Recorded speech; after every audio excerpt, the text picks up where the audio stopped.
When people hear about the word karate, they imagine something loud, like powerful punches, fancy kicks, maybe even breaking boards. But what if I tell you that karate's true power isn't just fighting others, but also fighting for yourself?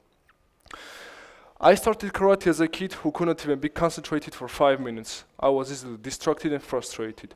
But inside the dojo, everything was different. You bow when you enter, you listen when your sensei speaks, and you repeat one movement again and again until it becomes a part of you. At first I thought that karate was about mastering punches and kicks, but over time I realized that it was all about mastering yourself. The first lesson karate gave me was discipline. And I want to tell you that every training session was the same at first, and it was boring. Sometimes it was boring. Sometimes my legs hurt so much that I wanted to quit. But over time I realized that only doing something that's difficult would make me successful one day. Because life isn't about looking for shortcuts and easy ways, but looking for the things and doing the things when they get hard, in difficult situations. Outside the dojo, the fights are very different. There are no opponents in white uniforms, just everyday battles, like laziness, self-doubt, fear of failure. And there were even times I wanted to give up on the personal goals, exams, and even the little things that felt really impossible for me. But I remember that losing was okay and quitting was not, because every time you push through resistance, you get stronger, not just in your body, but also in your mind. And now, that's how I approach my goals now, in a karate way.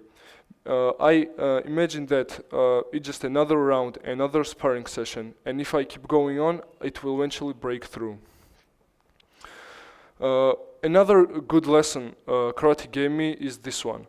The real black belt is just a white belt who never gave up. That's it. No shortcuts, no magic, just consistency, day after day. And the same lesson started to shape in my everyday's life. And that's how I approach my goals now. When things get tough, I remind myself that it's just another round, another sparring session.